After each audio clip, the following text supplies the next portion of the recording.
Middle east का नाम सुनते ही दिमाग में दो चीजें आती हैं, तेल या फिर पॉलिटिकल इंस्टेबिलिटी और वॉर्स। पिछले करीबन 100 सालों से मिडिल ईस्ट किसी न किसी वॉर या कॉन्फ्लिक्ट का शिकार रहा है, चाहे वो इराक हो, सीरिया हो, लेबनान हो, पैलेस्टाइन इसराइल इशू हो या फिर यमन सिविल वॉर हो। हर वक्त मिडिल ईस्ट में कुछ न कुछ हो रहा होता है। लाखों इंसान मारे जा चुके हैं, ट्रिलियंस ऑफ डॉलर्स वेस्ट हो चुके हैं, मगर अभी तक मिडिल ईस्ट में कहीं पीस होता नजर नहीं आ रहा। आखिर क्यों? क्या वजह है कि मिडिल ईस्ट में इतनी इंस्टेबिलिटी है, इतनी वॉर्स हैं? इस सवाल का जवाब बहुत ही कॉम्प्लिकेटेड है, क्योंकि मिडिल ईस्ट एक ऐसा चेस बोर्ड है जिसमें बहुत से प्लेयर्स एक दूसरे के खिलाफ चालें चल रहे हैं। लेकिन आज सच ये है कि इस वीडियो में हम आपको बताएंगे कि मिडिल ईस्ट की सारी प्रॉब्लम्स की जड़ क्या है। ये शायद इस चैनल की सबसे कॉम्प्रिहेंसिव वीडियो है और इस सवाल का जवाब जानने के लिए हमें करीबन 125 साल पीछे जाना पड़ेगा, जब आज के मिडिल ईस्ट के बॉर्डर्स को डिसाइड किया गया और यहीं से ये सारी प्रॉब्लम्स शुरू हुई।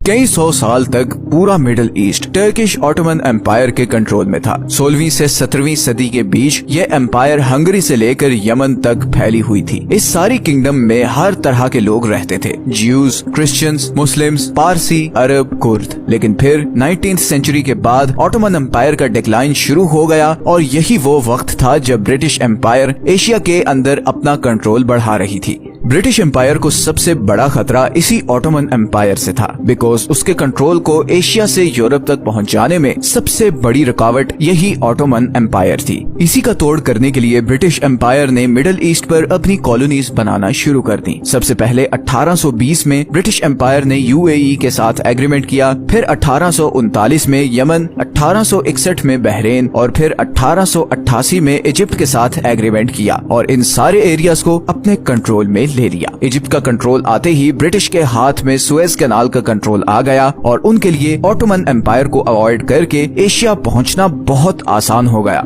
ऑटोमन एम्पायर ब्रिटेन के इस बढ़ते हुए कंट्रोल को देख रही थी और वो जानती थी कि ब्रिटिश एम्पायर का ये बढ़ता हुआ इन्फ्लुएंस उसके लिए कितना खतरनाक साबित हो सकता है। इसीलिए 1914 में शुरू होने वाली वर्ल्ड वॉर 1 में ऑटोमन एम्पायर ने जर्मनी का साथ दिया और यही वो वक्त था जब ब्रिटेन और फ्रेंच एम्पायर ये डिसाइड कर चुके थे कि अब उन्हें हर कीमत पर इस ऑटोमन एम्पायर को खत्म करना है। इसी प्लान के लिए फ्रेंच और ब्रिटिश एम्पायर ने एक सीक्रेट एग्रीमेंट साइन किया जिसका नाम था साइक्स पिको एग्रीमेंट। इस एग्रीमेंट के अकॉर्डिंग वर्ल्ड वॉर 1 के खत्म होने के बाद ये सारा एरिया डायरेक्ट ब्रिटिश कंट्रोल के अंडर चला जाएगा। ये एरिया एक इंडिपेंडेंट अरब स्टेट बनेगा, पर रहेगा ये भी ब्रिटिश इन्फ्लुएंस के अंडर। ये सारा एरिया डायरेक्ट फ्रेंच एम्पायर के कंट्रोल में होगा। ये एरिया